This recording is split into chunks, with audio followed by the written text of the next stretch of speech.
Hello दोस्तों, कैसे हैं आप लोग। आज मैं आप लोगों के लिए फिर से एक नई जानकारी लेके आया हूं और आज की जानकारी का टॉपिक है जानिए ग्लोबल वार्मिंग क्या है और इसके कारण व प्रभाव क्या होते हैं। ठीक, तो दोस्तों ये जानकारी आप लोगों के लिए बहुत ज़्यादा इंटरेस्टिंग होने वाली है।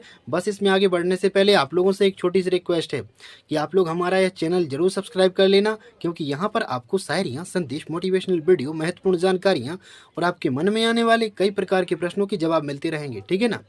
तो आइए दोस्तों, अब देर ना करते हुए जानते हैं कि ग्लोबल वार्मिंग क्या होती है और इसके कारण व प्रभाव क्या होते हैं। ठीक, सबसे पहले हम लोग जानेंगे कि ग्लोबल वार्मिंग क्या होती है, इसकी परिभाषा। ठीक, तो ध्यान से सुनिएगा।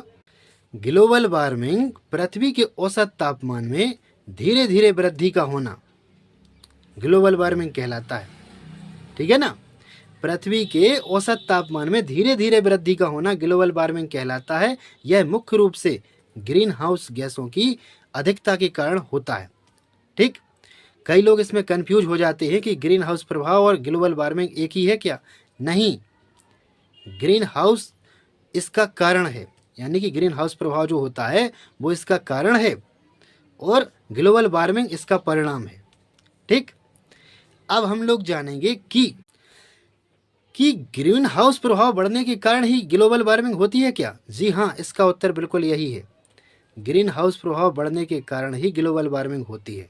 ठीक, अब इसके बाद हम लोग जानेंगे कि ग्लोबल वार्मिंग के कारण क्या हो सकते हैं। मुख्य रूप से दो कारण जान लेते हैं, शॉर्ट वीडियो है। ठीक है ना।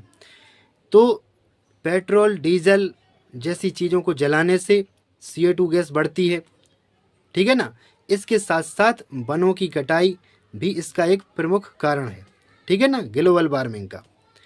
अब हम लोग जानेंगे ग्लोबल वार्मिंग के प्रभाव। तो मुख्य प्रभाव जान लेते हैं कि जब तापमान बढ़ जाता है तो बर्फ़ पिघल जाती है।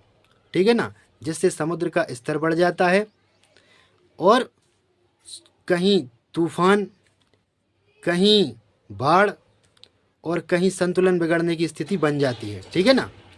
तो ये होता है ग्लोबल वार्मिंग का प्रभाव। ठीक, तो सीधी सी बात है कि मौसम में पूर्णतः परिवर्तन आ जाता है ग्लोबल वार्मिंग के कारण। ठीक, तो दोस्तों आज की जानकारी आपको कैसी लगी बताना ज़रूर, और यह बात आप लोग याद रखना कि ग्रीन हाउस प्रभाव ग्लोबल वार्मिंग का कारण है और ग्लोबल वार्मिंग उसका परिणाम है। ठीक, तो आज की जानकारी आपको कैसी लगी बताना ज़रूर और जुड़े रहिए, सीखते रहिए। धन्यवाद। आप सभी का दिन मंगलमय हो। मिलते हैं कल नई जानकारी के साथ। धन्यवाद।